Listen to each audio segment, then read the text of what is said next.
यार मैं ना पक्का कल से नमाज पढ़ना शुरू कर दूंगा।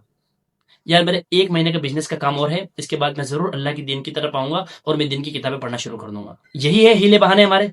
क्या ये रोज बरोज उठने वाले जनाजे तुमको नहीं डराते?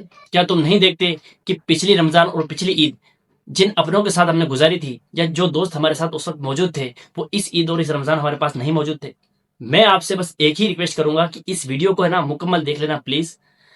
आपका ईमान अगर आपको नहीं झंझोड़े ना, तो मेरी वीडियो देखना बंद कर देना। जब मैंने इस्लाम कबूल किया ना, उसके बाद एक ऐसा गम, शायद मैं ये समझता हूँ वो गम अब मेरे साथ मेरे कब्र तक जाएगी, लेकिन मैं नहीं चाहता कि कोई भी मेरा भाई जाए, मुझे मानता हो या ना मानता हो, कोई भी इस गम को लेकर के ना मरे। कि जब इस्लाम कबूल किया, घर से अलग हुआ, वालिदैन से दूर हो गया, काफी आजमाइशें गुजारी, और जब मुझे लास्ट में जब मेरे साथ कैंसर का जब मामला हुआ था, तो किसी तरीके से माँ तक ये खबर पहुंची।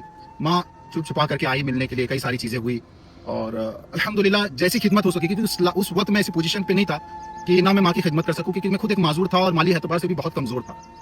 माँ आई, कई दिन रही, मुतासिर हुई। जब वो मेरे साथ रही और कुछ दिन गुजारने के बाद वो जाते जाते उसके मुंह से एक जुमला निकला, बेटा तुम जैसे अभी हो ना वैसे ही रहना। मेरे दिल में ख्याल आया कि मैं उसको दावत दे दूं, ख्याल आया कि मैं भी पेश कर दूं, कम से कम जो है वो कर ले तो। लेकिन खाली जहन में एक सवाल आया, अभी नहीं, अभी और मुतासिर करता हूँ, कल कर लूंगा, परसों दे दूंगा। यही सोच ने जो है ना मुझे खामोश रहने पे मजबूर कर दिया, और वालदा निकल गई, चले गई। 2 दिन के बाद मैं अपने घर में तस्कीरा ऐसे ही कर रहा था कि वालदा को बात करते इतनी देर में रात में मेरे पास खबर आई कि वालदा का हार्ट स्ट्रोक हुआ और वो डेथ कर गई। रोने लगा, घर गया किसी तरीके से, लेकिन वहां मैंने यही सोच के गया था जो होगा देखा जाएगा, लेकिन वालदा को आखिरी टाइम तक देख के आऊंगा। वालदा ऐसी लेटी हुई थी उनके कदमों में जा करके, लेकिन आप समझते हैं ना उस समय मैं रोया तो बहुत था, लेकिन मैं चाह के भी मैं अपने हाथों को बुलंद करके दुआ मग़फ़िरत नहीं कर सका। फिर दिल में एक चीज याद आया कि काश मैं पहले थोड़ी कोशिश कर लेता तो शायद आज मैं उनके हक में दुआ भी कर सकता।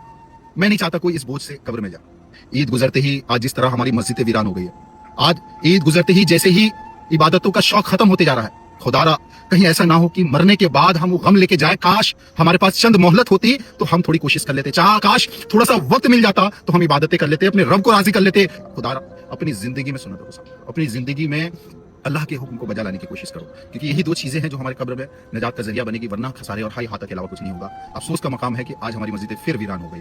हजरत इमाम गजाली फरमाते हैं, जिसके दिल पर नसीहत की बात असर नहीं करती, उसको समझ लेना चाहिए कि उसका दिल ईमान से खाली है।